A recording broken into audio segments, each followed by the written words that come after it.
You're going to see a lot of balloons in the next 2 weeks because it symbolizes the overbearing policies of this city. You folks are more interested in collecting money from the people of this city than providing the services and the democracy that they want. And that's the reason why so many people are challenging you for the mayor's position, Mr. Janney. And that's why this is probably going to be one of the last council meetings I'll get a chance to see all 5 of you, because there's going to be a whole new council here except for Mr. King, if Mr. King doesn't go to jail. Now, the last thing I want to say, or I'll try and make it the last thing if my time doesn't run out. I'm very disappointed that I haven't been able to provide the streaming video of these council meetings to the people of Imperial Beach. And this city has done everything it can do to avoid the issue, to avoid putting it on agenda. I'm sure you're aware now that I do have it streaming through other means, but not by the cooperation of this city. Diane Rose, you've been here for 12 years and now another 2, and you haven't been able to complete your job. You guys are going to put the city in debt for another $24 million. You haven't accomplished anything except give away $20 million to Colton Sudbury and Ashes Ronnie. You haven't completed a single project. You have nothing to show except a demolished hotel, which apparently you're getting ready to spend taxpayer money to buy in closed session. You know what? That money is being diverted from schools, streets, police, fire. The RDA needs to end, and your entire staff needs to be terminated. And I hope that this next election is a lesson to you, and I hope that the people at home will vote for all the opposition candidates and have a new start in Imperial Beach. Because what we've seen here for the last 4 years has been secret, closed session, agendas published in the paper after the meetings. Your time is up, Mr. Kravitz. So's yours, Mr. Janney. You know, I would prefer that people in the audience conduct themselves as this is a governmental meeting and it is a representation of how democracy does work in the United States. And for those of you who know, because we are on Channel 24, the City Council took action. Earlier this year, we did discuss the streaming videos. It was made a decision to go forward with putting it on our provider, Cox Communications, back in March of this year. Mr. Kravitz was given this information later on that year when he asked for it in May of this year. He keeps coming forward and accusing this council of doing something differently. If one would go to the city's website, which is publicly available on the internet, including across the street at the county library, they would find that the agenda states that we took action to put it on the local cable service. Mr. Kravitz, you do not have the right to speak. You do not. Mr. Kravitz, we took action. If you do not ask. I'm going. You never did it. You refused to give Mr. Kravitz, I'm asking you to leave the chambers.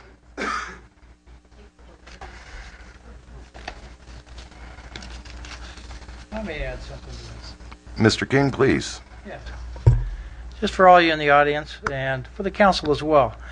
We made a difficult decision. We know that we wanted to make our meetings public. There's a couple of factors involved. Cost is one, but we took the first step, which was let's put it on public TV and make the meetings public. That's what Mr. Kravitz seems to overlook, that in fact the meetings are televised, they can be accessed. We can't meet everybody's demand to have something the way they want it, and we made a informed decision in terms of the cost, in terms of the timing, and we did what was an appropriate action for how to make these meetings public to the entire public.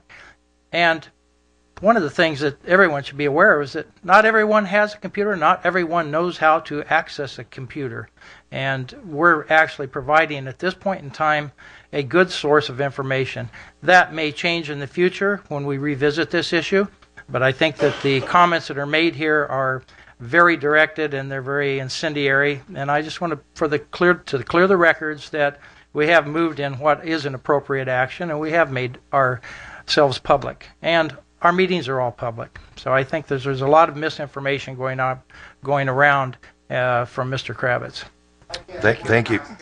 Mr. Kravitz, you do not have the floor. Moving on to our presentation for this evening, and I'm very happy once again to join with the team from EDCO. Marco, I believe you're here again this evening. Thank you very much for showing up. This is a time when we honor those people that go forward in the community and recycle. And along with EDCO, the City of Imperial Beach, I would like to invite Deanna Rangel down to the podium with me. Well, I'm too bad that she was not able to make it this evening. We do appreciate EDCO's participation in this, and we will contact Deanna Rangel and present her with the check that you provided us from EDCO and some other items. So thank you very much, Marco, for being here again. And thank EDCO for us, too. Thank you. Moving on to consent calendar, items 2.1 through 2.4. I didn't have a motion and a second. Do we have any further discussion? Could we please vote? Not working. They just got it going again.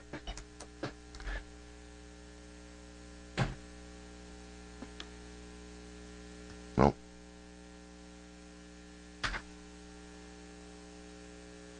Councilmember Rose and Mayor Pro Tem King, are you able to vote? They're not getting anything. Could we please take an oral vote? All in favor? Aye. Any nays? Thank you very much. Motion carried unanimously. We're going to now move right on to item 6.3. Mr. Brown?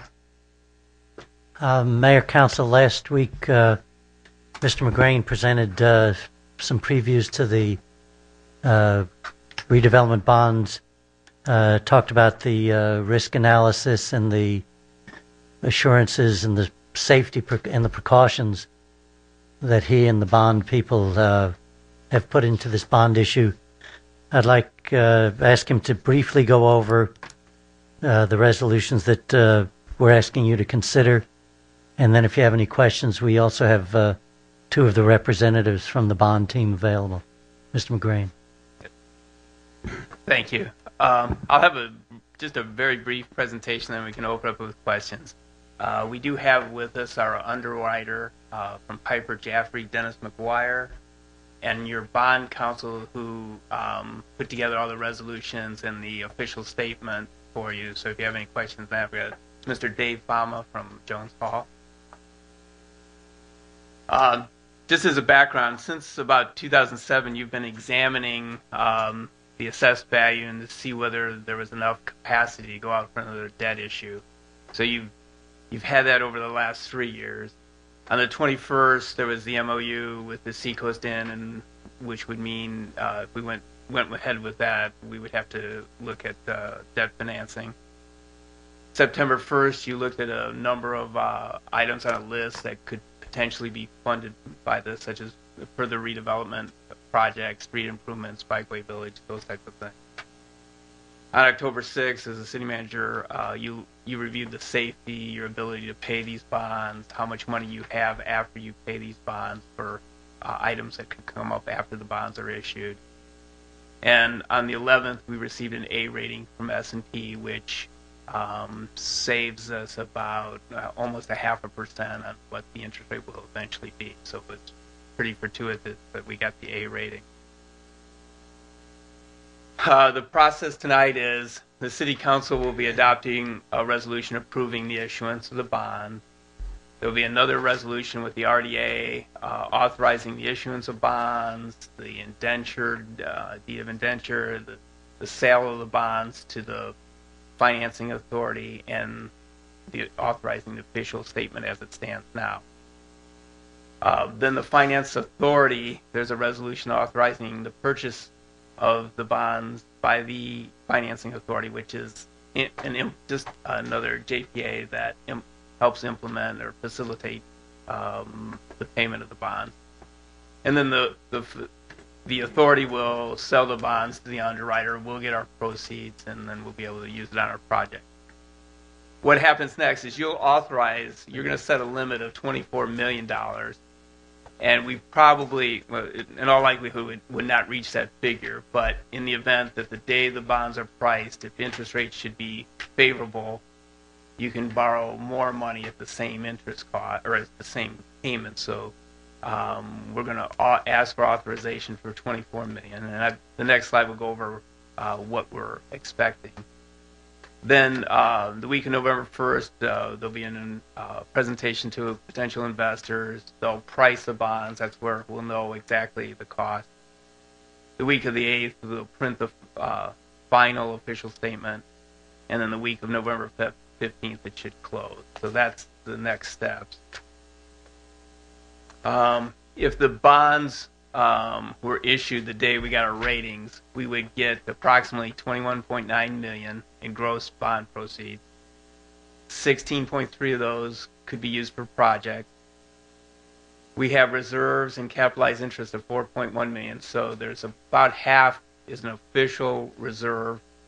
The other half of that $4.1 million, about $2 million, is capitalized interest. We're recommending that you keep that at least in the beginning so you have additional safety. After that, you can use it as you see fit. The net interest cost would have been 5.25%, and the new debt service would be about $1.27 million per year. And with that, we'll entertain any questions that you might have. I do have 3 public speaker slips. I think we'll go ahead and take those first. Mr. Carr?